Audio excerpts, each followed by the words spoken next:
Right. Thank you. You'll get the little pop-up notice, I think, that says it is being recorded. Jeff, I think we'll start with you for the kind of the broader Illinois EPA grant perspective. And then Nancy's going to speak to Illinois DNR grants and some of the other grants that she has experience with. And then Michelle is kind of our poster child in the watershed for a person who's taken advantage of the grants that are out there for great restoration work in the village of Algonquin. And she'll have some practical pointers on what they've done to take advantage of these different funding programs. So I've made all three of you co-hosts, so you should be able to share your screen. Okay. And Jeff, I'll let you go ahead and take it away. All right. Can you see the just the one slide? No, I'm still seeing both. So Okay. it's not in presentation mode yet. Okay.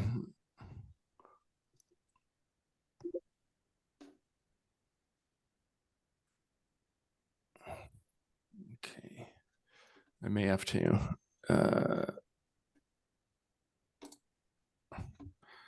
stop the share for a second here.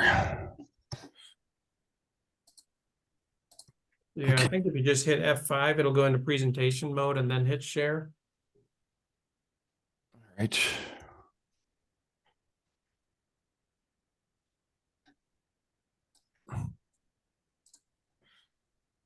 F5.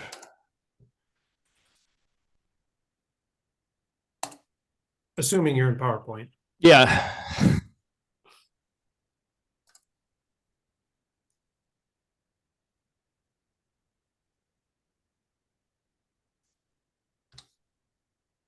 Okay, now can you see just single slide or two? I am seeing two. Okay. I might have to switch things here. Sorry, apologize for this. If anyone else is seeing only the one, let me know. No, we're seeing two. Jeff. There you go. Now you got it, Jeff. Oh, okay. Although now it went back. Okay, I might just have to give it a second because I did that. Yep, there you go. Okay. Apologize for that. Okay, thanks, Jeff, for inviting me to speak. I'm Jeff Edstrom. I'm with Illinois EPA's non-point source unit. I'm the team leader for it. And we have funding about watersheds and water quality. Our mission is to safeguard the environmental quality consistent with social and economic needs of the states. And we're dealing with point sources and non-point sources, but mostly I'm going to talk about non-point source pollution projects today. We have issues related to watershed-based planning. All watershed plans need to meet 9 key elements, and identifying the impairments, identifying critical areas to protect, estimate the load reduction you want to achieve. Sorry, I didn't take out the timing on the slides here. And then looking at what are the technical financial assistance needed. So that's one of the things we're talking about today is what are the resources available? What's the information education that you need? What's the implementation schedule? And what are some of the milestones that we need to try and hit? And then look at how do we measure accomplishments, and then how do we monitor for it? So we're dealing with that. For implementation of projects, we're looking at what are some of the best management practices. They could be ponds, terraces, rain gardens, permeable pavers if it's a green infrastructure project. For non-point source solutions, stream bank stabilization is one that we see a lot of. And we're dealing with rural and different types of BMPs, whether it be rural or urban. Stream stabilization is important for both, but you can see different types of projects that we do fund. We have 5 different types of financing that I'm going to talk about today. First is the Section 319 grant program, which is for non-point source pollution. And we have 2 notices of funding opportunities for that. One is for implementation, one's for watershed planning. Then we have the Section 604 grant program, which deals with planning and outreach and education and some monitoring. There's also, we have our revolving loan program that I don't deal with directly, but it's a program that can be used for stormwater and now more green infrastructure. We have also the green infrastructure grant opportunity, notice of funding opportunity, which our watershed section also deals with. But then the revolving loan program also deals with funding for unsewered communities. So if you've got communities that need to get away from septic, there's funding available for that through grant assistance. First, the Section 319 program, we have about $4.5 million per year for it. The maximum grant's $1.5 million. Minimum match is 40%. That is, we're going to pay for 60% of the project, but you're going to find some way to pay for 40%. It's normally a 24-month project, and we'll have the watershed-based planning as well as the implementation. And this is for non-point source pollution control. It cannot be for point source pollution. And the eligible costs are about administration, planning, design and engineering, construction planning, oversight, education outreach, and monitoring. And we do have priorities. You get extra points. The state is the larger watersheds in the state are broken up over five groupings, and every 5th year, a group of watersheds will get additional points for it. For the Section 604 grant program, we have about $375,000 for that for grants. And this is mostly for watershed-based planning, TMDL, total maximum daily load implementation, plan development, coming up with the designs for projects, but not the actual construction of them. We also, it's for technical assistance, outreach and education, and as well as environmental and social indicator monitoring. Again, 24-month project like with the 319 program. Our revolving loans, these are water pollution control loans for wastewater and stormwater projects. They also have drinking water projects. More recently, there's availability for funding to deal with stormwater management. This can be green infrastructure. And it can be for design and construction. They have a lot more money, but you have to pay it back, and you have to show that you have a funding stream to do that. And there are different ways to do that.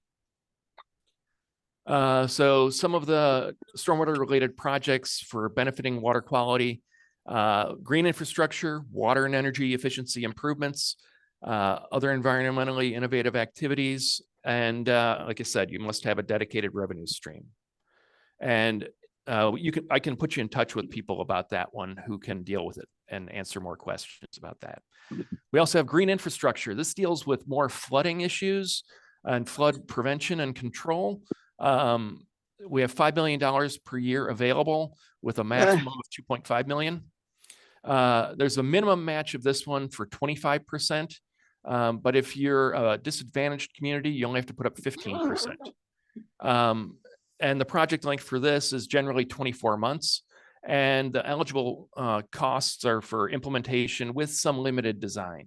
And it can be for single BMPs, a treatment train, or watershed-wide projects. And you will not be able to have land acquisition or operations and maintenance or education outreach. This is strictly construction for green infrastructure.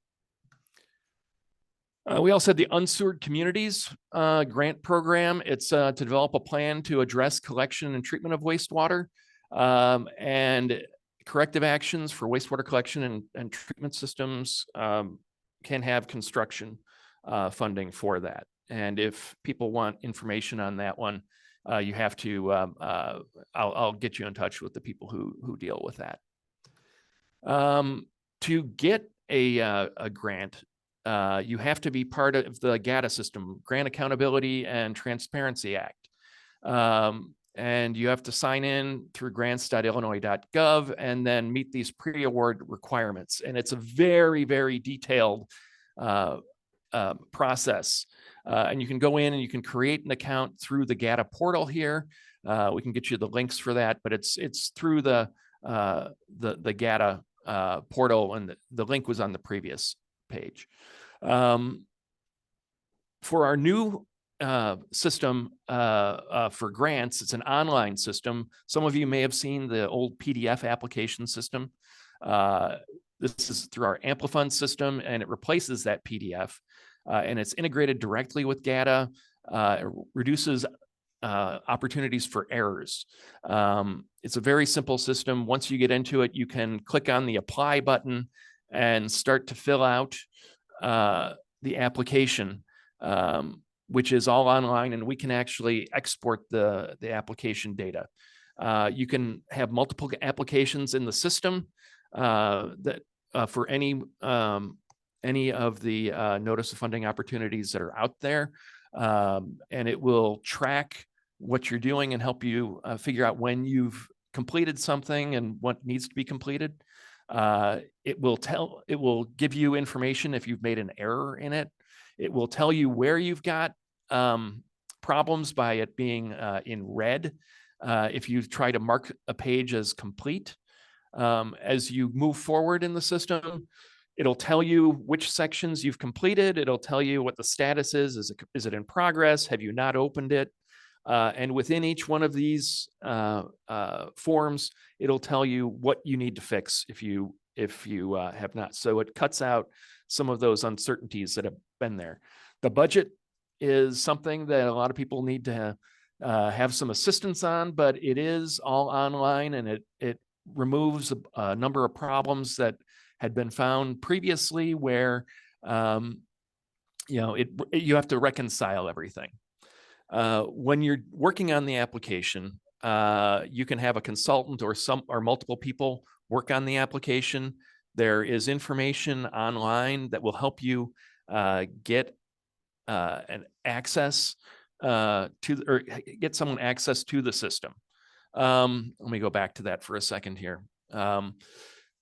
This is something, particularly with consultants who help out municipalities, it is important to do that. One of the things you do have to do, consultants often have access to a few communities. They should always make sure you're working with them, that they're filling out the application in the right account. They might inadvertently start filling it out, and it can be overcome, but it's something we want to try to avoid. And that's one of the tips we deal with these days. But there's very good information on how to get more people into the Amplifund system. We have an integrated report app that'll help you with your applications. It identifies all the streams within the state, all the stream segments. It will show if it's impaired. You can click on it. It will give you all sorts of information on which watersheds it's in. It'll give you the name of the watersheds, the stream segment code. It'll tell you what designated use impairments are found for that, and then what are the causes for it. So we've got a lot more information than that people can find out about it. It also includes a layer which shows you whether or not you're in an environmental justice area, whether it be for a certain percentage, minority population, or if it's economically disadvantaged. But it will show you as you go in, and it gets a better sense. This is a slide I just developed today, some of the tips that we have for doing it. And the first one seems obvious: answer the questions asked, but you'd be surprised how many people don't always answer the question. And you got to be clear in describing the proposed projects. Pretend like we don't know what your project is about. In some cases, even have people review or read the project, someone who doesn't have any knowledge about it. Read the notice of funding opportunity. In there, it'll tell you if there are certain things that are required. For a watershed plan, you need to do a watershed inventory. That's something we're going to require in the contract. There's going to be a draft final report. There's going to be a final report. There are a number of things that, as you're doing the budgeting and the scope, you need to think about and understand and make sure you keep account for it. Keep additional materials uploaded to a manageable length. Imagine that we're going to be reading, our panel is going to be reading a lot of material. Don't overwhelm us with too much. Be very clear and to the point. It's helpful to us if you have an additional document like a watershed plan or something else. Tell us what we need to know out of that. Don't just throw it at us and say, here, read this. it's not as helpful to us. If you're going to include a map, or you should include a map, show the specific location indicating where the work's going to be done. If it's on a stream segment, show us that stream segment. Don't just put a dot on a map. Sometimes, someone who's proposing will submit construction documents. We don't require it. That's always helpful. But even if you can just show we're going to do this type of work in this area here, give us a sense of what it's going to be like. One of the things we found is people like to upload a lot of individual image files. We don't know what those are. Put them in a document file and describe them. Tell us what we need to know about it. How do they relate to the project? If you just upload a file, I'm going to have to guess, and I'm probably going to guess wrong. When you're developing the budget, there's a narrative that's required for each line item. Describe who will do what for each line item. Often we get people who will type in, we're going to follow the villages or the city or the community's steps for selecting a contractor. That doesn't tell us. Tell us what's going to be done, who's going to do what. You can even end at the how or even the when. It's very helpful. Don't include contingency in the budget. We don't know what that means. I know that's something that a lot of engineers or construction companies will put into it. We can't approve that. It's not eligible. Just build it into the budget. We understand that there are things that happen, and that contingency is going to be built into it. So, and also remember, what you ask for is what we can give you. We can't increase the amount. So make sure you're being reasonable about, or you're being realistic and reasonable about what you're going to budget for. Think about the individual items in the project and how they're related to protecting or improving water quality for 319 or for flood control for GIGO. If there's something not directly related to water quality or flood control, depending on which one, we can't approve it. An example, permeable paver parking lot. We can't pay for striping on that. We can't pay for a security fence because that doesn't have anything to do with flood control or water quality. But most importantly, if you have questions, call and ask. People have sent me emails with a question, and I always like to call them back right away. And I've had people actually say they're surprised that I call back. I think I called back within a minute of getting an email. It got me at the right time. I'm happy to talk with you about the proposals and answer any questions, and the entire team is ready to do that as well. We're happy. That's our job, is deal with the people who are putting together the applications. It'll only improve the applications, and I'll tell you, we want the people who are proposing the organizations that are proposing projects. We want you to make our lives difficult. We want to have really good projects to choose from. So please, utilize us, and don't be afraid to give us a holler, because it makes our job easier as we're reviewing it. Well, easier in the sense to understand it, but harder in the sense that, if we've got a lot of really great projects, we only have limited funding. So that's my presentation. I don't know if you want to do questions now or hold them off until later. Let's go ahead and take some questions now. Okay. Well, what you've presented is fresh in their minds. So if anyone has questions, you can unmute yourself, or you can type them into the chat, and I will relay them.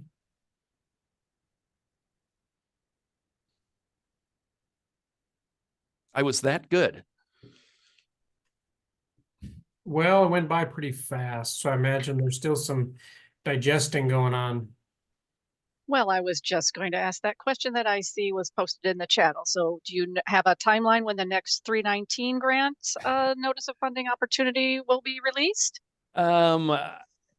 We have to go through certain processes for review, and we're make some final changes. It's going to be in the next month or two. It's just been some personnel changes in our management, so we're trying to get through some of that. So it'll be soon enough. If people, Jeff, I guess maybe if you want to send me a list of email addresses for people, I can make sure that people who want to get the notice of funding opportunity for 319, I'll make sure they all get it.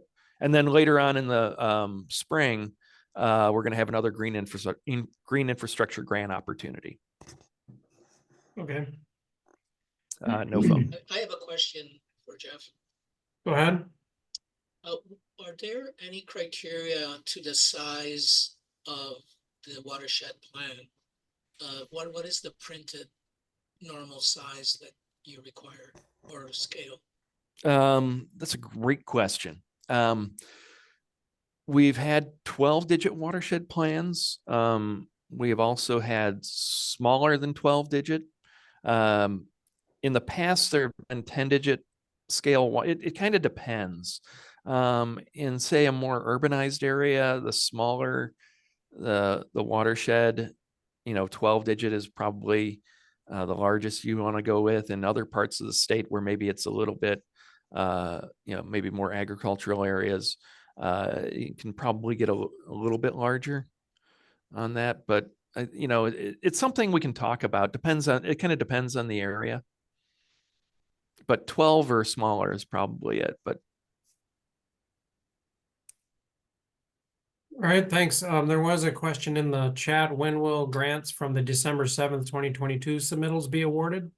those are going through the process we have to go through with the approval of the projects is we have to review them and then recommend them and put it in a proposal to US EPA to get their approval for it.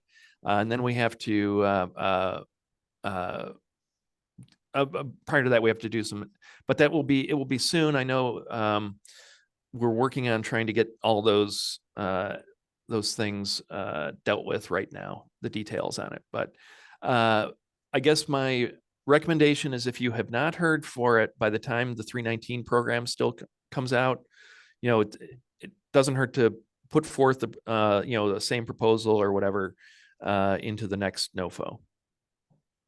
But if the projects are not being advanced to US EPA, they get a notice that their project was not selected right before the. Yeah, they would do that. But I mean, and if you did, we can't talk about whether anything's been approved at this point yet.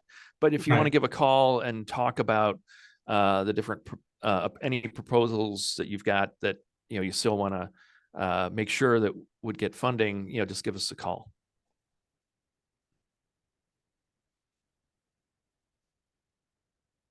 Okay. And with the presenter's permission, we will post these PowerPoints on the FREP webpage. Yes. So somebody had asked about that.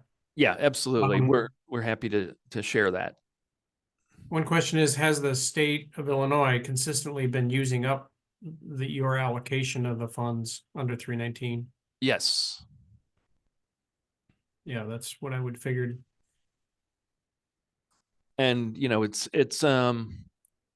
we want to make sure that we're working closely with the grantees so that if in those occasions where they come under budget, we want to try and make sure we hear about that early enough too. So. Right. Okay. One thing I guess I just thought of that I'd like to ask is about letters of support and sort of support and collaboration from organizations like FREP. In the past, we've evaluated 319 projects and made recommendations directly to the Illinois EPA, but that is kind of a thing of the past. But now we are asked for letters of support. Can you speak to the value of support and letters from organizations like FREP in your review process? Yeah, I mean, when we put together the packets of material and we organize everything in there so that we can review it and try and make it as clear as possible. And the letters of support are in there, and they often can play a role in showing this is an important project. The primary things we're looking at are the technical components of it. But, you know, especially like if it's a watershed plan, you know, having that feedback is really helpful as well. But on an implementation project, it can be, it is very helpful to know that there is support for that. It may not be the most, it's not the key element at times, but it's really helpful as we're going through and reviewing them. All right, thanks, Jeff. Any other questions or comments? If not, we will move on. I have one more question, sorry. All right, Nico, go ahead. If a project requires known point and point source, do we have to apply to different grants? Well, I mean, we can cover the non-point part of it. For point source, you would have to get funding elsewhere for it. But sometimes there is kind of an overlap to it that we can, it's kind of, it will depend. And I would say just give us a call ahead of time if you've got questions about it, and we can kind of work out. Thanks.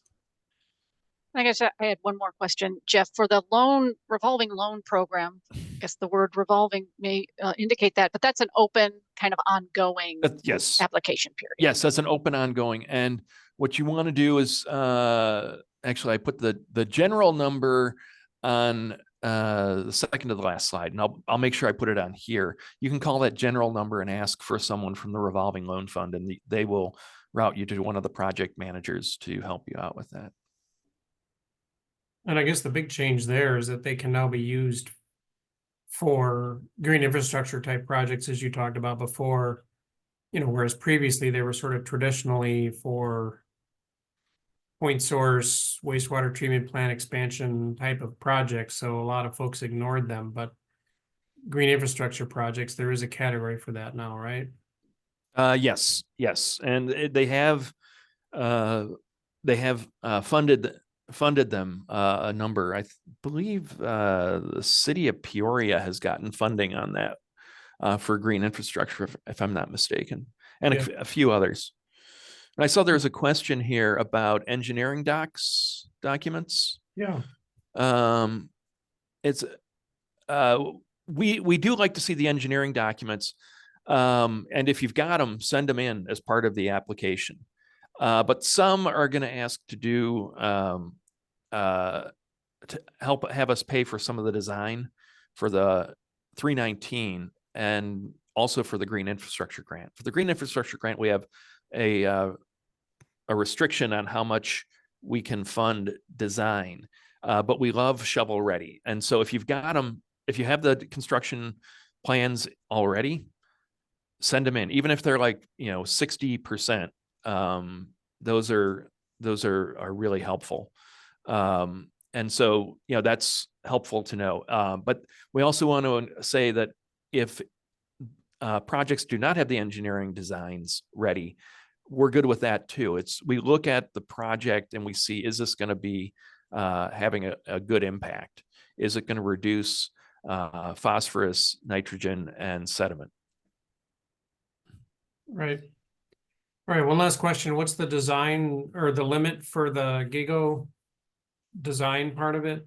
You said there's a restriction on that? Yeah, I'm of course, as soon as I was talking about design for GIGO, I think, because I think it was raised for the last one. I think it's as much as $50,000, but it's got to be under a certain percentage. And I believe the percentage is like 15%, but I can't remember specifically. I'll look it up while we're doing this. Yep, you can look it up and pop that in the chat Yep. by the question. All right, I think we'll move on and turn it over to Nancy, who's going to talk about some other sources of state and federal funding.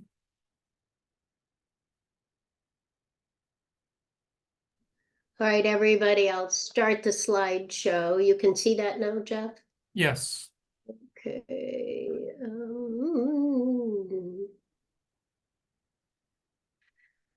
There you go. All right.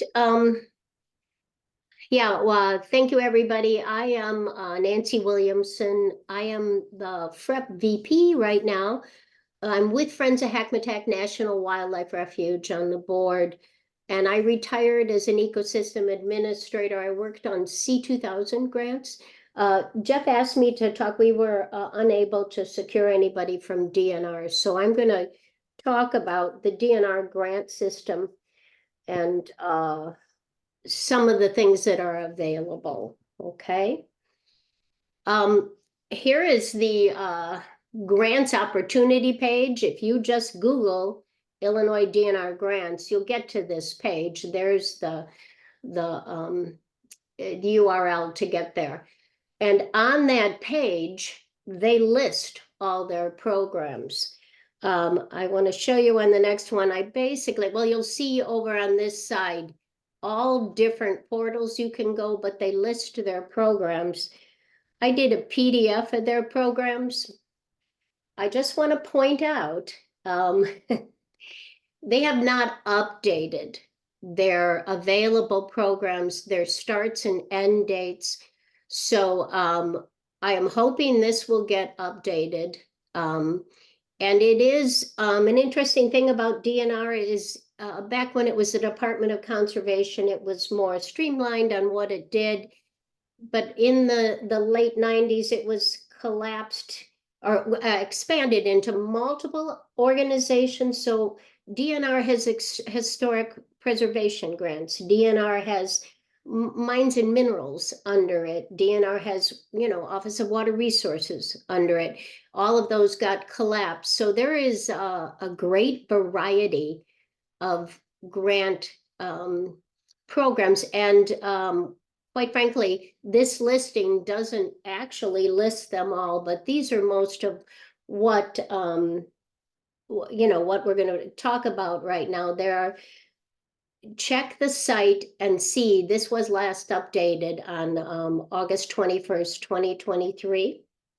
Okay, and there is a notice of funding down here that I've listed, and at least the beginning part of my slides, all those, I sent Jeff the PDF, all of those are workable links, and I will send this single page too.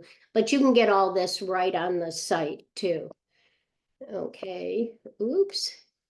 All right, I'm going to show you my format is going to be like this. I'll put the grant or program name, the way you get to it, the URL, eligible expenses or project identification, application deadline, and quite frankly, I had to do 2023 for all of these, but many of them kind of run along the same type of deadline. Grant amount or percent available and match, and who is eligible. And then one of the things that has been good with DNR is almost all their programs now have program manuals. Now, don't be daunted. A lot of them are like, when you open them up, they're 49 pages.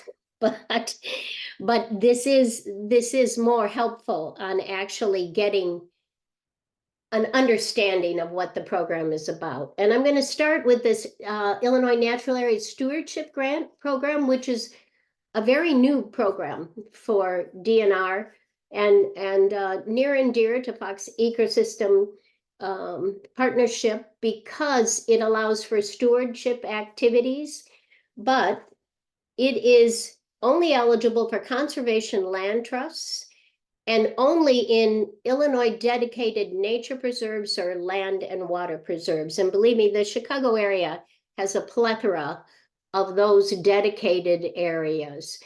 It will allow for the 5 things that are listed here. And if you go to the site, it's much more detailed. but stewardship, even contractual, even purchase of necessary equipment, staff time, excluding fringe and benefits, and indirect costs, okay? So there is a program manual that describes it. And it's interesting, the match is listed at 5% or $1,000, whichever is less. So that is a pretty agreeable program for any community who could partner with a conservation land trust if they have a nature preserve, or any conservation land trust that works on a private nature preserve with an owner and they have an easement. All right, here is kind of the big kahuna of IDNR. These are two funds that are put together. They're listed separately on that page I showed you, but they both work in tandem. The OSLAD grant is state funding. The Land and Water Conservation Fund is federal funding.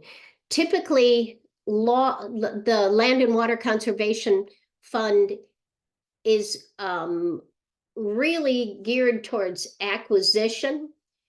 And right down here, grants amount, OSLAD can be up to 1.7 million in a single grant for acquisition.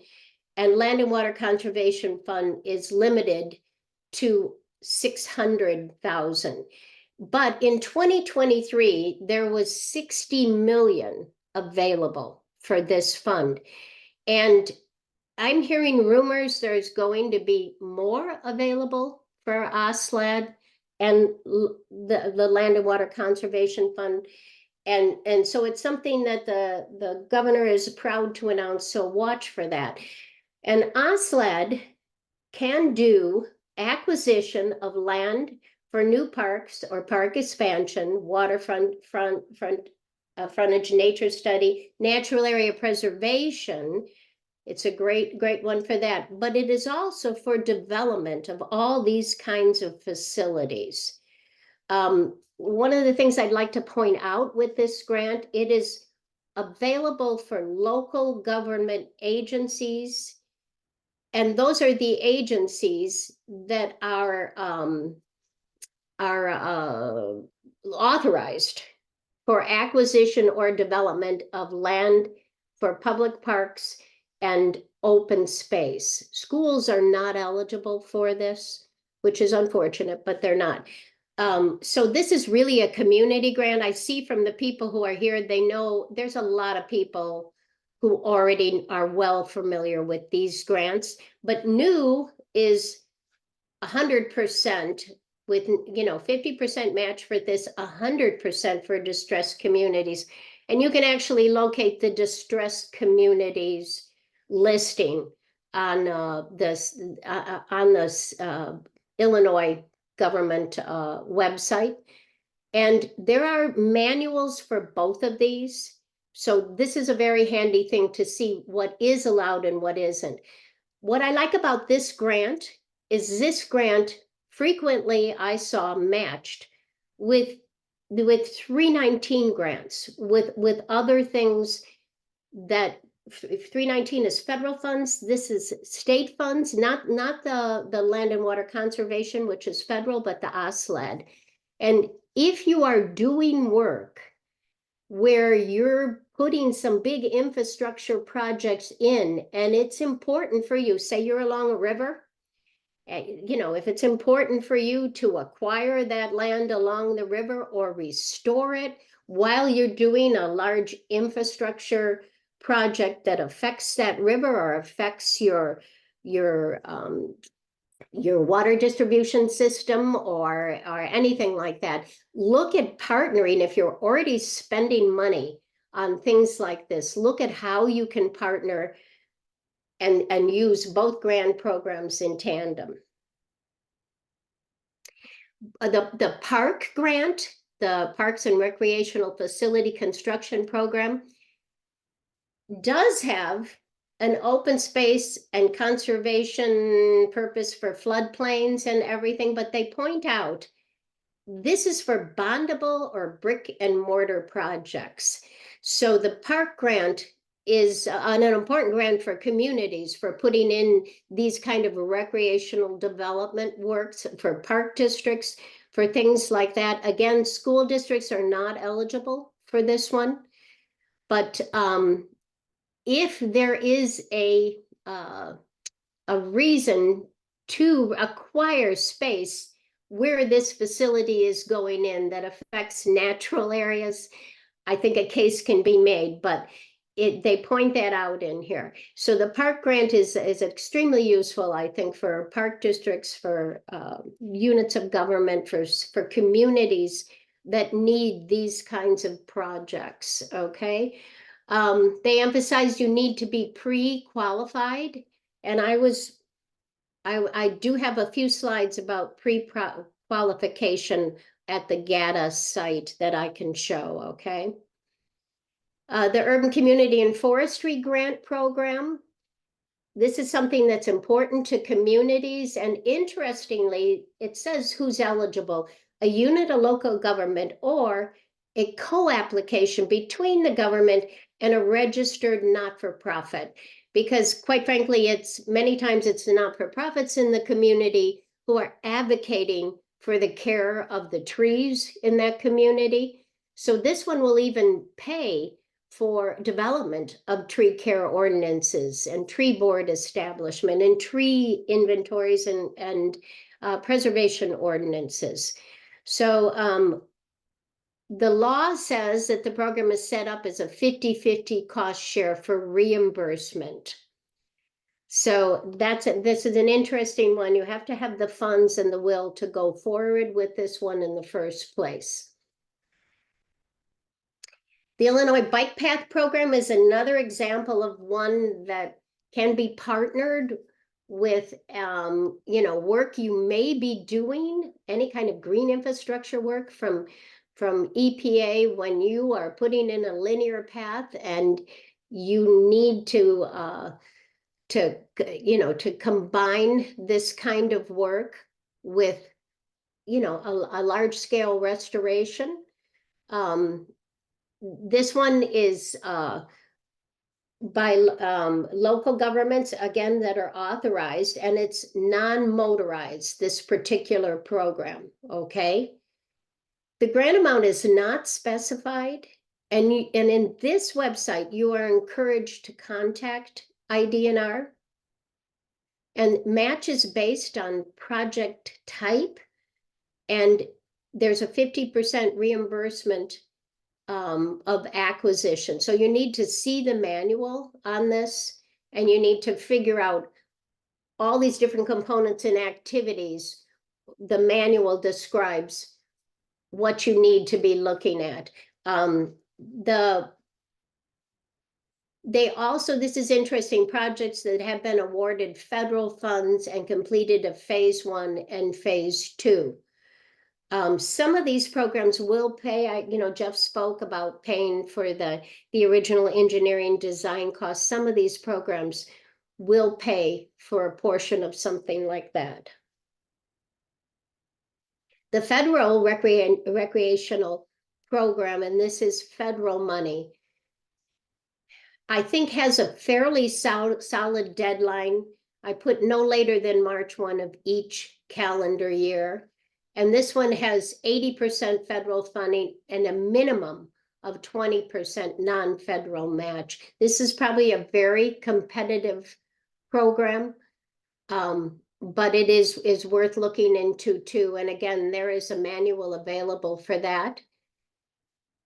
And this one is also available for private operators of recreational facilities open to the public and not-for-profit organizations, okay? So I put both of them up because this has a bigger eligibility.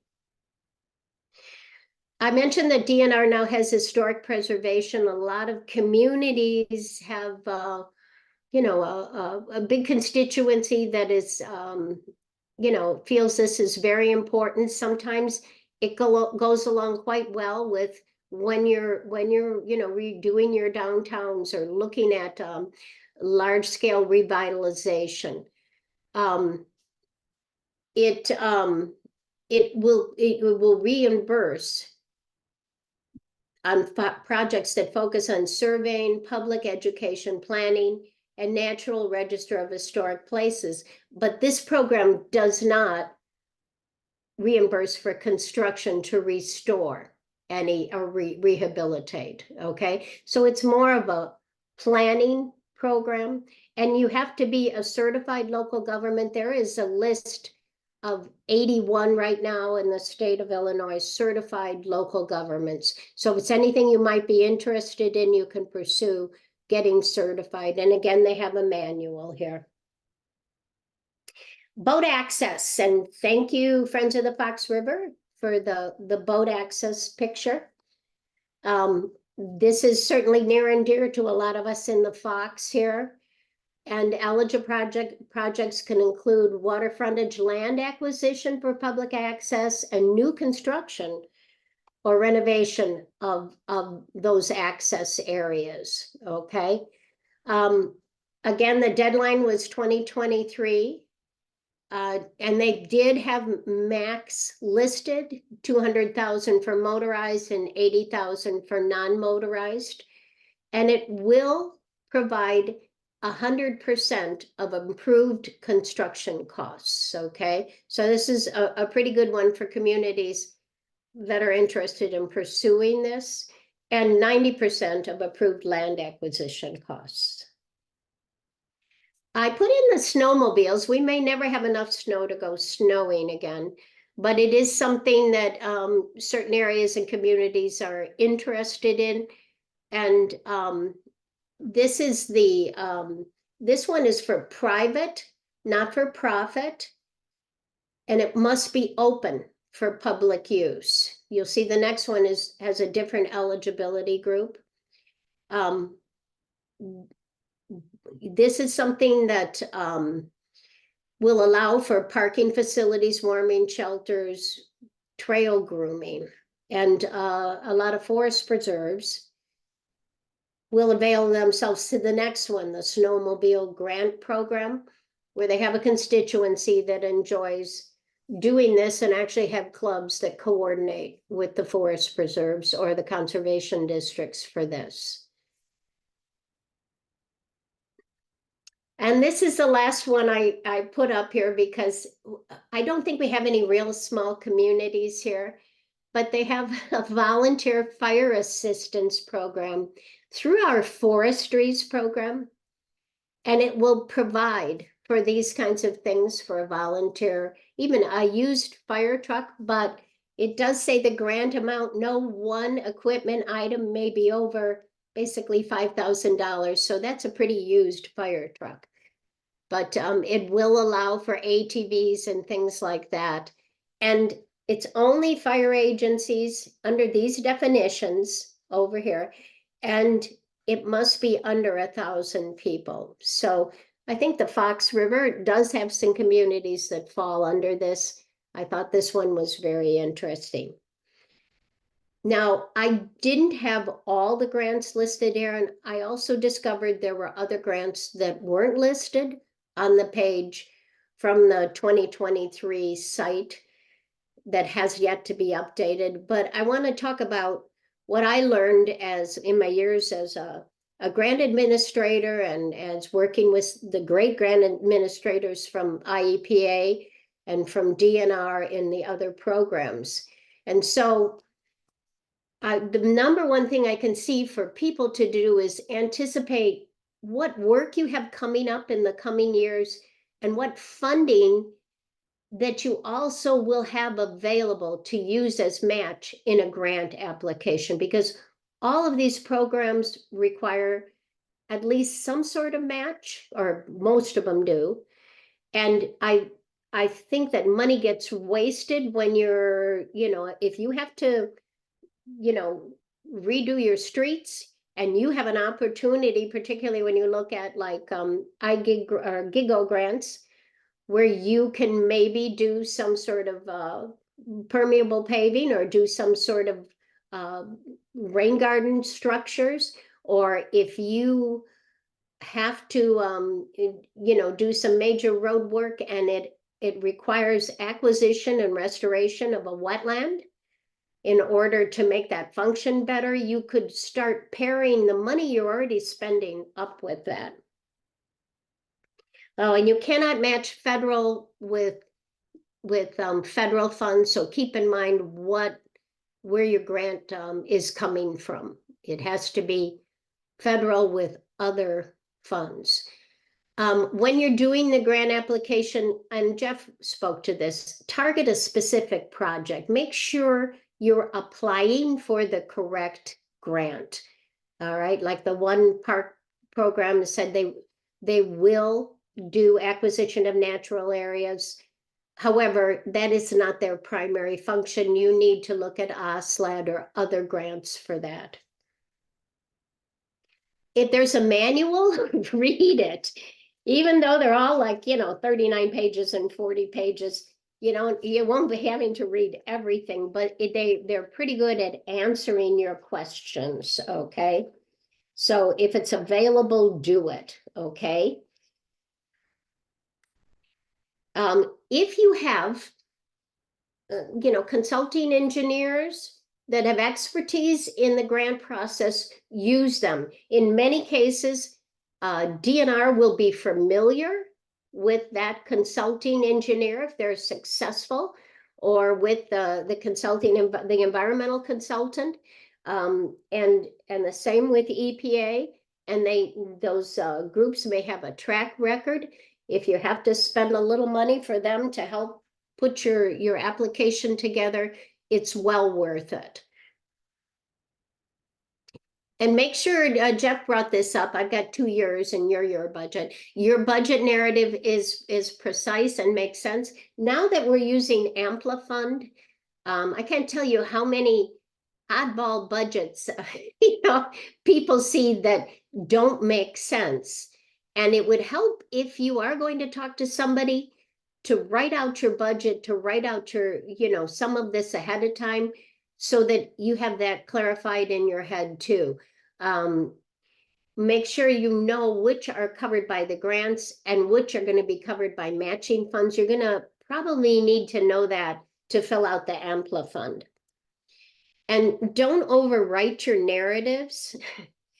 Like Jeff pointed out, extraneous materials can just, frankly, be an annoyance for a busy reviewer. And if there are details that the grant wants answered, make sure you answer them. And recruit an objective reviewer to look at what you're putting together.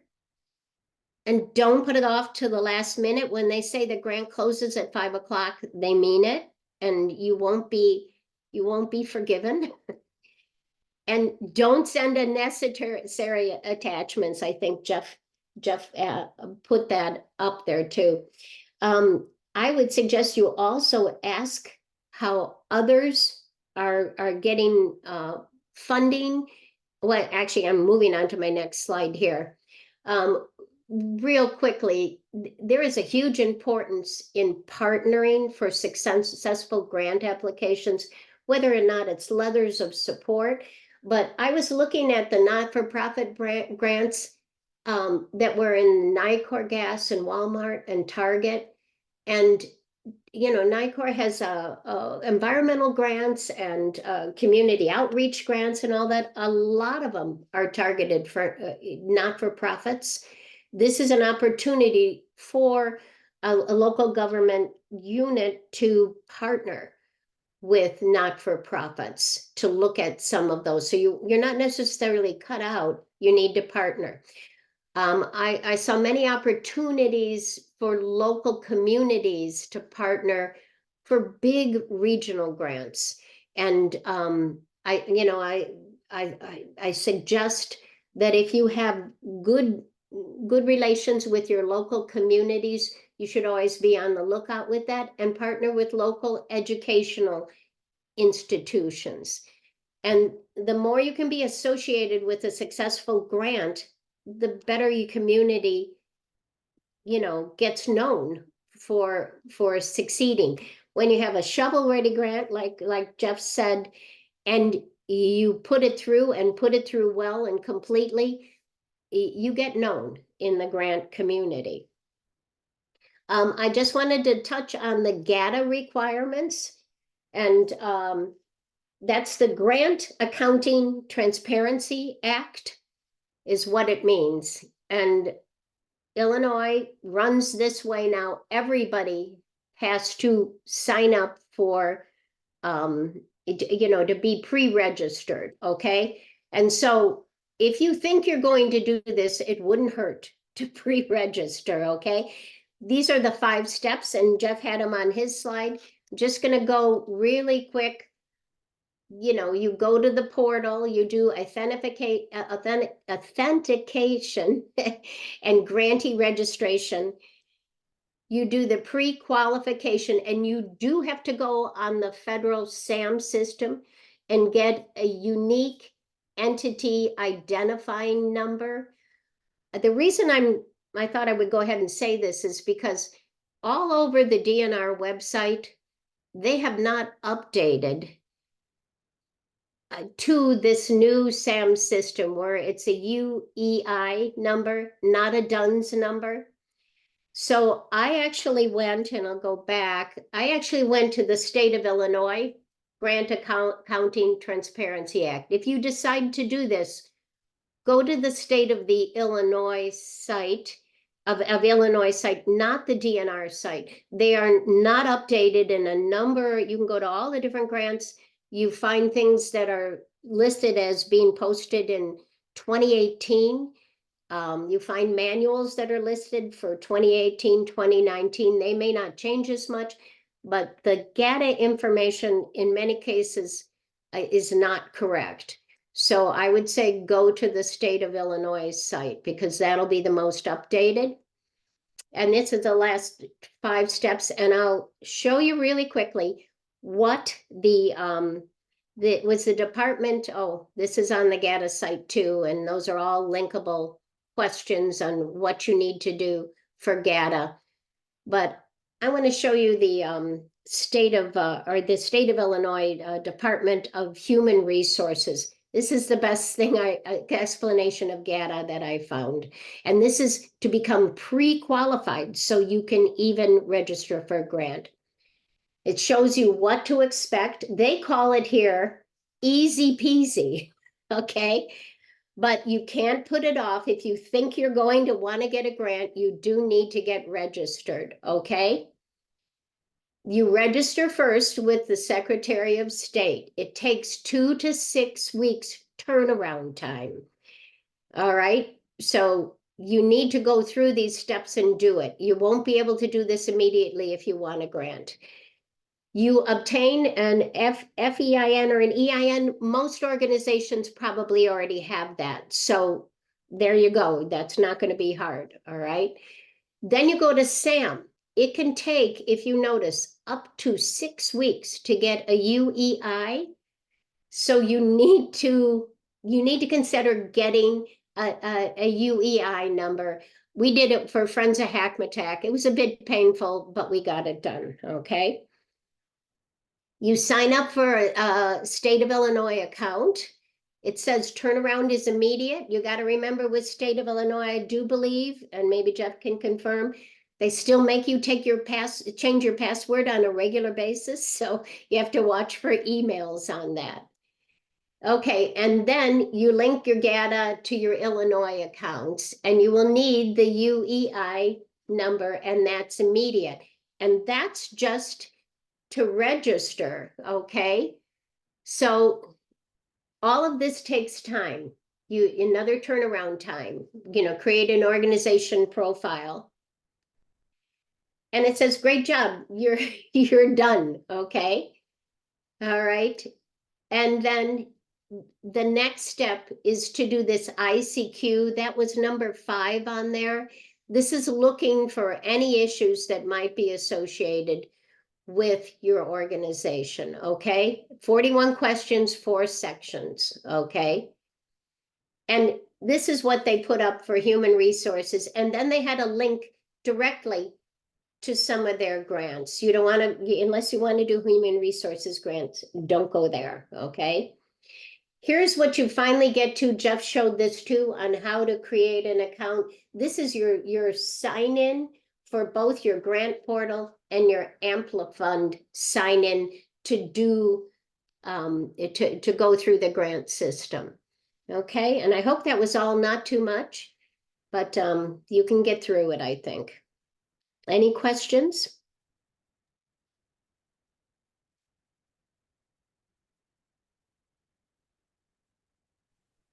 All right, thanks, Nance. I have a question for Nancy. Okay, go ahead, Nico. Nancy, if you want to construct a small bridge over a creek to improve the trails and access, would OSLAD or the park, what's the other one, the park recreational facility be a plausible grant? Is it available for public use? Yes, it's open to the public.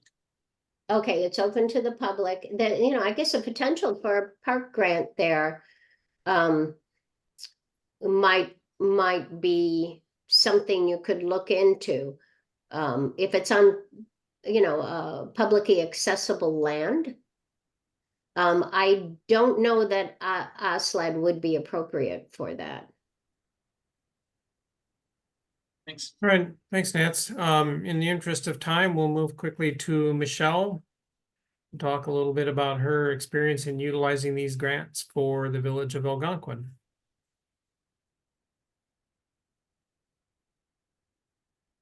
So Michelle, take it away. Okay.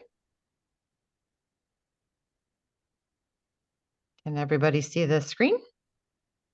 Yep.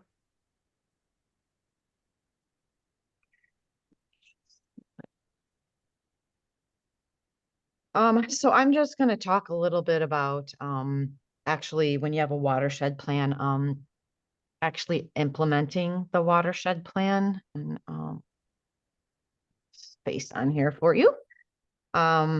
Just the different stuff that we've done in the village. Jeff and Nancy talked about different funding sources and things that you can use, which we've used a combination of all those types of things over the years. And we've got a pretty extensive green infrastructure network, and the village taxpayers haven't really paid for a lot of it because we've put all these things in place for all these different fundings and grants, and implemented what was in our watershed plan.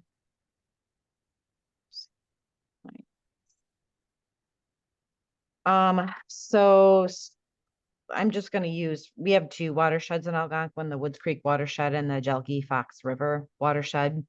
I'm just going to use, for example, the Woods Creek watershed plan, because everybody knows you do this nice watershed plan, you have this big booklet, that's this plan, and it kind of just sits on the shelf. And a lot of times things aren't done with it. So we didn't want that to happen here in Algonquin. So we put a lot of things in motion to make sure that we could do implementation of our watershed plans. Just what I was talking about. This out of the way. We all know implementation can make a huge difference. So that's why we want to get projects on the ground. So, you know, here's a typical creek restoration that has a head cut and has huge erosion on the banks because there's no floodplain shelf. And, you know, these are reasons why we want to implement the watershed plan. You can see what it looked like before, and then you can see what it looks like after the restoration, where we've restored the floodplain shelf and dealt with all of the erosion on the site.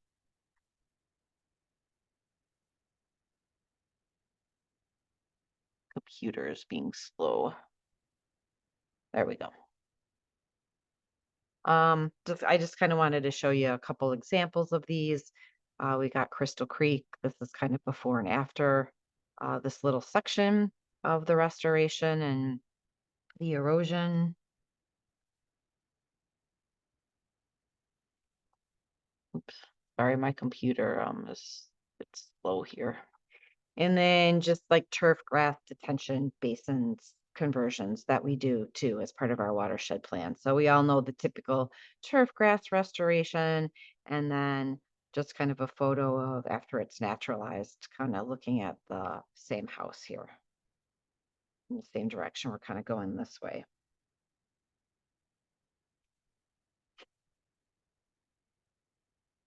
So as far as we found the success of implementation, your plan is, first of all, you have to get some codes and policies in place so that you can enforce what's in the plan. Because if you can enforce it, then oftentimes you can make other people pay for it, like developers, or anything coming in as a construction project. Because that's one of the most important things is people not having money to do some of this stuff. So getting as much lined up in its place as you can to get as much money to match is super important. And the third part of that is you really need somebody who's a cheerleader for this. So somebody who really understands what the plans are and then wants to get all the codes and policies written up in place and passed by your board so that you have the opportunities to implement these different action items. So one of the first things that we've done was we changed and created a bunch of municipal codes. Again, getting documentation there that makes the plans enforceable. Number one, we had our board of trustees adopt our watershed plans so that they understood what they were and what was going on and what we were meaning.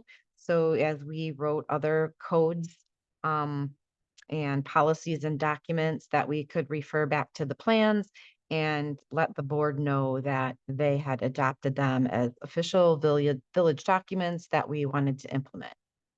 There's nothing that can make you enforce your plan if it's not part of your code. It can be a planning document that you have, and it can sit on the shelf and it can be like, hey, we have this great thing that shows all these projects and we can pick and choose to do them. But again, if you want to force implementation, it really has to be part of the village codes or your organization's codes. So the step two to that process is, also adopting the county stormwater ordinances, which I think everybody's required to do now per the county. So the village of Algonquin, we're in Kane and McHenry County, and we've adopted Kane County because you have to pick one or the other because really water doesn't stay in one county. So, and we ultimately flow down to Kane County. So that's the one that we adopted. The important thing about adopting the stormwater ordinances is that will help you collect fees in lieu and different fees that are in there for things you want to do to implement projects in the watershed. And it'll provide you a lot of guidance for designs and walk you through requirements for construction and development. With that said, you probably have, most organizations have outdated stormwater ordinances in different parts of their code that are usually in conflict and a lot less strict than the county stormwater ordinance. So you want to go through and look at all those and make sure that you get rid of anything that's outdated and adopt the county stormwater ordinance as your official stormwater management. And then what we have also done is putting in our municipal code is that we've done a watershed protection overlay district, which basically covers the entire village. It just splits it out by the watershed plans that we have. And it kind of creates maps in the code so that we can implement the watershed plans, and it sets the boundaries for those. So once we had the overlay districts, then we instituted a fee for developers. And we said, if you're in a watershed overlay district, then every time you build a business or a house or anything that has impervious surface, we're going to charge you a flat fee for that because it's in a watershed protection overlay district. And I think it's not a big fee, but it's something like $500 a house when a development comes in, and businesses, depending on the size of them, could be $1,000 to $2,000 per that, and I'm talking like if Portillo's, or, we just got Cooper's Hawk. They just had to pay per the code because they were in a watershed overlay district. They had to pay a watershed fee. So there were earmarking those revenues that are collected from community development. When the development comes in, they're earmarked to a special fund, and then we use that to implement watershed projects. So here's just kind of, oh, my things are kind of blurry, but these are just kind of showing our watershed and the overlay districts that they're in. So we can point to these when development comes in and let them know which watershed they're in. Again, changing your municipal code. The other thing we did is we wrote a conservation design ordinance, and we made it part of the subdivision ordinance and our planning and zoning documents. This will, what happens when you have the conservation design ordinance, there's certain things in there that states whether somebody coming in developing a piece of property that hasn't been developed before, if it triggers conservation design. And that's anything from wetlands to creeks to the adjacent area to how water flows in there, and what's on the site has to be evaluated. One of our Woods Creek watershed plan actually has a little section and a map in there that says these parcels are green infrastructure.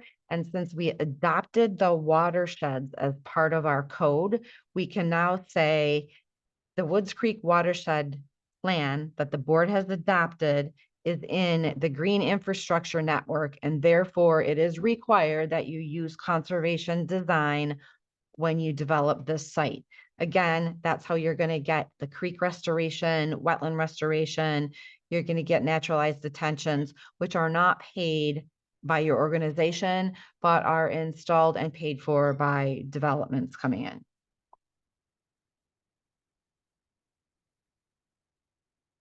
Oops. Sorry. So this is just kind of one that came in, our typical proposed development, where, the developer basically does a detention and just a regular old subdivision.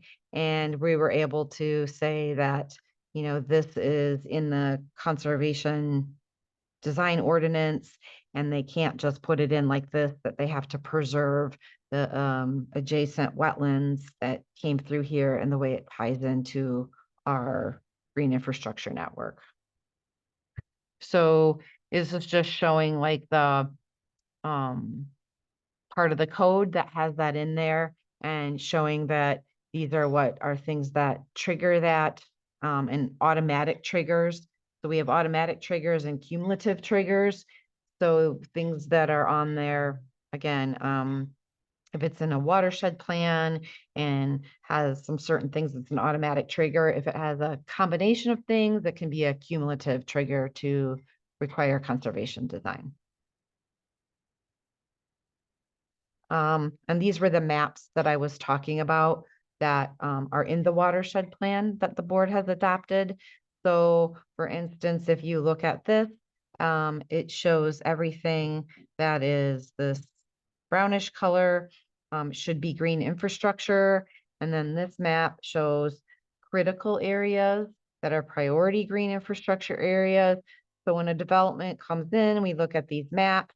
We say it's in the approved watershed plan as green infrastructure, and you are required to do conservation design. No ifs, ands, or but about it. Don't come in with a traditional subdivision development. And they do, and we basically turn them right out the door, and we say, look at the conservation design ordinance, or we'll have a meeting with them, and we'll sit down all together, and we'll tell them, this is what your subdivision design kind of needs to look like, depending on where you're trying to get with what housing or businesses or mixed use that you're trying to provide.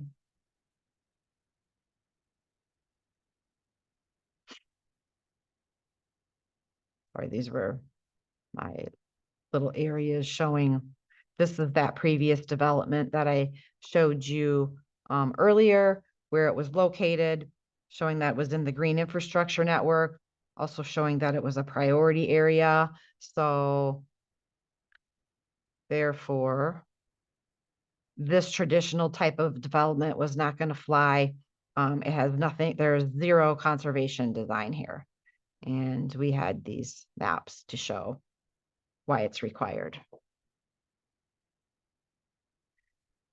Again, then we also, when any kind of development comes in, we look at the watershed plan, and the watershed plan calls out specific areas and projects that are in the village and how important they are.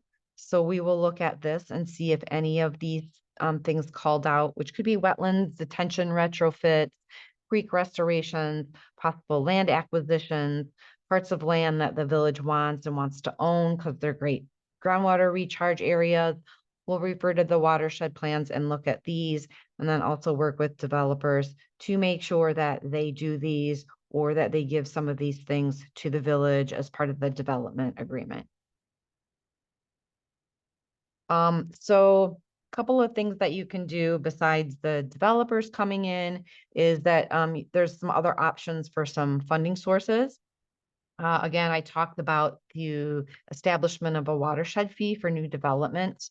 This is a little out of date here. I think it's $450 now. And again, it typically tends to be about, I don't know, 1,000 to 4,000 for any commercial coming in that we just automatically collect because it's in our watershed overlay district. Another thing that is, I think, just an amazing idea to do. Unfortunately, I'd have to say the village doesn't do this too often, and I wish we would have, but establish SSAs, special service areas. A lot of municipalities or organizations will establish backup SSAs, meaning if a homeowners association or something like that doesn't take care of the areas, then you can go to the backup SSA and you can get done what you need to get done, and then you can collect it from the homeowners that are in the SSA. That doesn't really work. That takes a lot of staff time and it takes a lot of attorney costs to do that.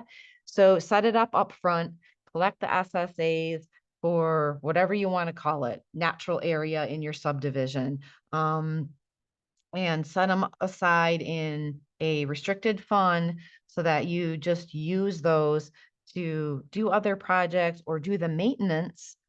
Because one thing we always forget is any of this green infrastructure, we can't just install it. It needs long-term maintenance. So an SSA will help create a funding source that can provide you with money to do the long-term maintenance of all the restored natural areas that would be coming about. We quite frequently and often use the county stormwater ordinance to collect fees. So in the Kane County ordinance, there is a wetland mitigation fee for isolated wetlands that aren't under the jurisdiction of the Corps. And we will use this for large sites that doesn't make sense to have a conservation design or green infrastructure because it doesn't tie into our network. It might be a big flat farm area and it's got a whole bunch of isolated wetlands all over. We'll just allow those developments to fill those, and then we collect $100,000 per acre. And again, we put that in a restricted fund. And over the years, we've collected probably over $1 million doing that. And it pretty much, that money and then some has paid to retrofit every single turf grass detention in the village to a naturalized detention, because we own those all from back in the day. And it has also funded a lot of fen restorations and clearing out of parcels that were given to the village long ago from developers that were just basically woody invasive species. We've used those to do removal on those types of parcels and establish them as prairie in our green infrastructure network. And you do have to provide some local funding. And there's different ways to do this. If you don't want it to come out of your general fund, and basically what the same money that's paying for all the other services in the village, we have dedicated local revenue sources. So I think about 12 years ago, we passed a telecommunications tax, and 100% of that money goes into natural area and parks. So we split it between doing natural area projects and park projects. And again, it's based on, users, and it's not your automatic property tax. It's people using services for certain things that are paying for that. Sometimes we take a small portion of our sales tax and we use that to do some of our larger creek restoration projects because we use that to match things like the 319 grants.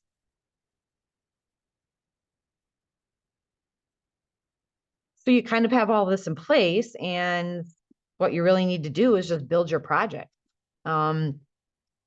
That you can determine which ones you want to do. That sheet that I showed you where it showed things are critical areas, that's always what we've concentrated on first to get done as far as what we want to do when we have these restricted funds and we have money in these accounts to implement and do things. Then we'll refer back to the watershed plans and pick those based on size and cost and our money to actually get stuff in the ground.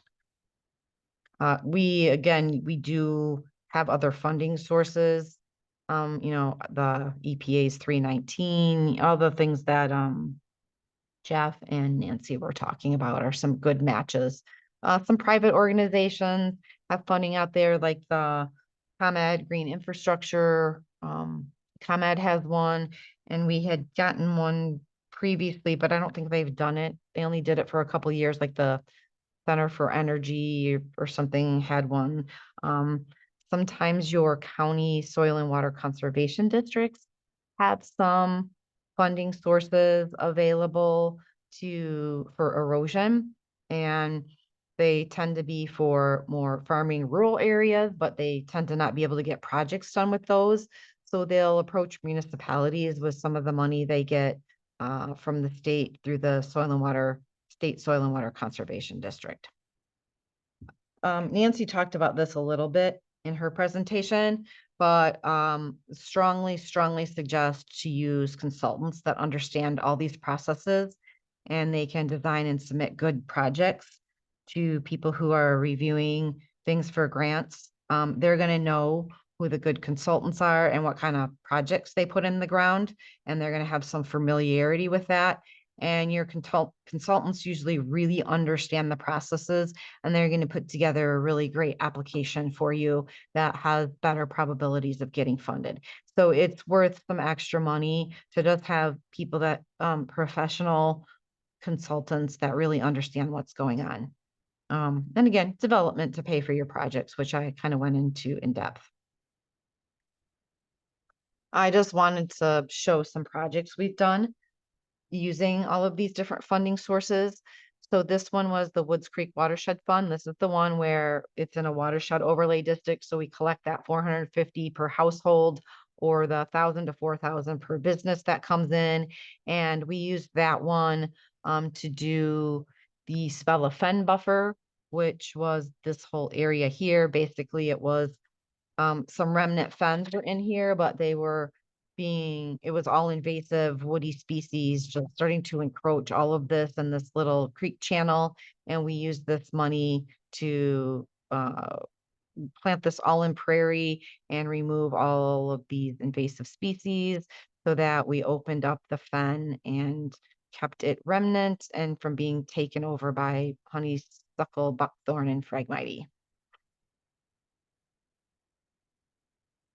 A Blue Ridge detention basin. This was a retrofit that we did of this turf grass detention.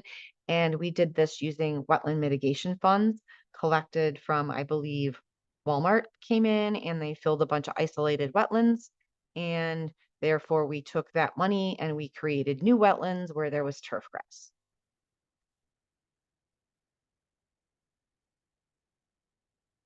This is the Woods Creek Stream Bank stabilization. This one we did quite a while ago, maybe 6 years ago. This was our local funding sources plus a 319 grant. So you can kind of see the before and after of what was happening here in our typical creeks that we have and the erosion that's occurring because there's no floodplain and we just have weedy species growing all around. So that was a grant project we did. This was another part of, I have Woods Creek, but this is Rat Creek Stream Bank Stabilization. This one we did using sales tax money. So here you can see how horribly huge the erosion was in this section of creek coming down. And there's a road over here that was getting undermined and a house here. And this is how much water comes out. It's a gigantic storm sewer pipe that goes under the road here and comes out, which was causing the severe erosion. So we used our local sales tax fund, and this is how this nice little creek channel looks now. My next slide I surprised you with is the most important part of doing all this is having your cheerleader. So this is me in high school. I've always been a cheerleader, and I've been the cheerleader for our green infrastructure network and setting up all of these things in the village to get everything funded, and then been spearheading on getting everything implemented that gives us this really, really great natural area network that we have. Your cheerleader is just going to follow through and make sure everything happens. They're going to ensure that ongoing maintenance gets done once you get everything installed. If you don't commit to long-term maintenance, you might as well just forget doing green infrastructure because in a very short amount of time, as soon as 5 years, if you don't commit to your long-term maintenance, you're pretty much back where you started. And so you've kind of wasted money or took up money, that could go elsewhere for sustainable solutions. One of the other things we've done and that I did here was enact long-term protection. So we have a natural area protection ordinance that states where and a map of where all of our green infrastructure network is, and that it's actually protected. So people, if people litter, throw yard waste in there, go in and pick the flowers. And I'm saying this because all of these have happened in our natural areas, and we have sent code enforcement out to enforce these regulations.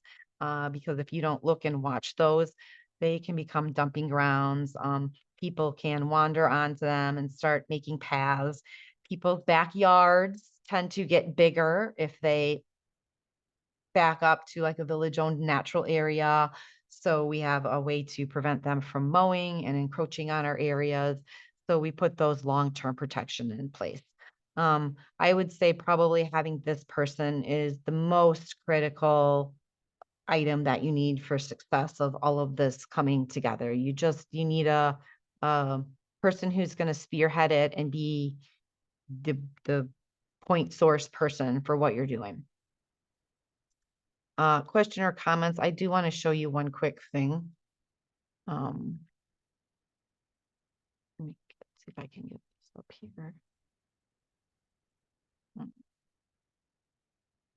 I'm going to show you our green infrastructure network on the map.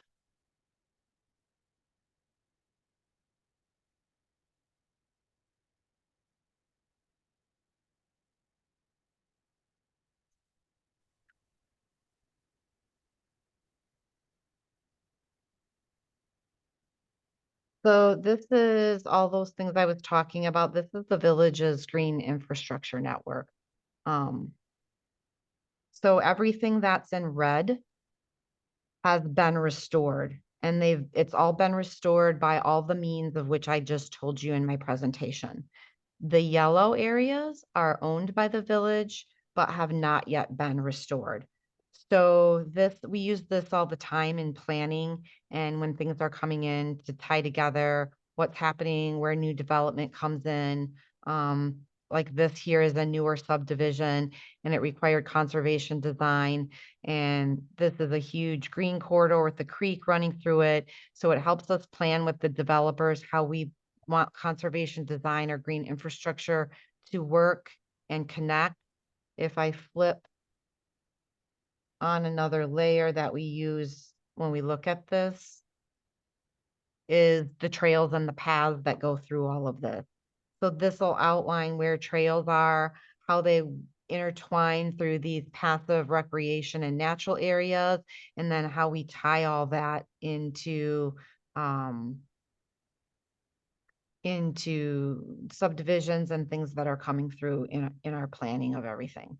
So that's kind of a little bit to show you on our mapping and kind of what we do.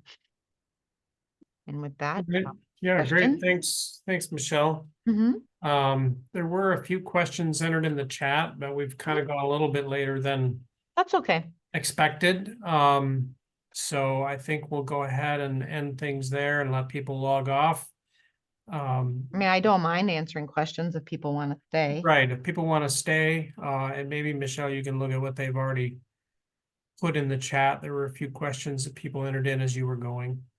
But again, I'll just say that thanks to all three of our presenters.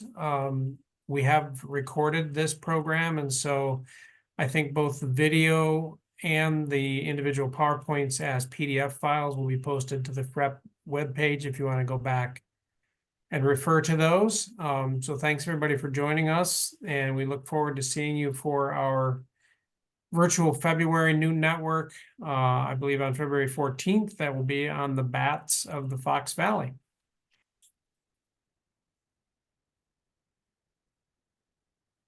So just looking at some of the comments, I think I answered a bunch of these, like grant funding for turf grass. Yes, we did get some of that from ComEd Green Regions and the Green Energy Foundation. The cheerleader can be any of those, Holly. My concern is, Michelle, if the cheerleader's a staff person and that staff person, leaves or retires or whatever the case may be, can things fall backwards? Possibly, but that's where, as the staff person, you need to have a good, you have to have something in place that assures it. I mean, we've Like the- assured that because we have a village ecologist now. So. And your codes, ordinances, and all those things that have been put in place as well. Yeah, and all the ordinance, so that's forever there, but now we hired a full-time person. And so that's the person's job, is we have a forever cheerleader because it's actually a paid staff position that is responsible for only this. And Super. yeah. Do you find, if I could follow up on that, Mhm. find that you have to, for new trustees, that come in, Yes, educational, Yeah. start over? we do. If there's new trustees, that's one of the things I've done. But now our ecologists will do is just meet with them one-on-one and explain the process and what we have and what it means and all these things that we have in place. I have a question for Michelle. Mhm. Michelle, regarding the watershed protection overlay fee, can that be retroactive as well? No, No, okay. no. So in a case where one municipality that has a development on it is using the stormwater, dumping it into a creek to the nearest municipality, would that municipality bear the responsibility? Yes, so like all of our creeks in Algonquin, they actually flow into Lake in the Hills. So everything, once the creek gets into Lake in the Hills, it's their responsibility for restoration or whatever they want to do with the water they're getting from us. In the case where severe erosion is happening because of that development, would there be a cost sharing possibility? There is cost sharing possibilities. I think a lot of these grants will allow you to do a joint project to communities. So yeah, that's an option.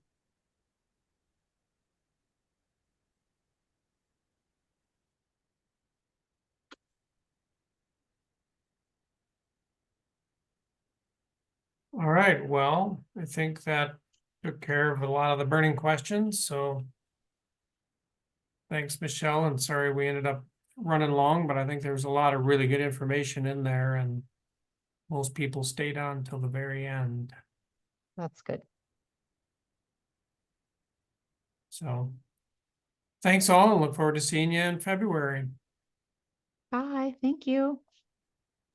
Thanks, everybody. Thank you. Thanks, everyone.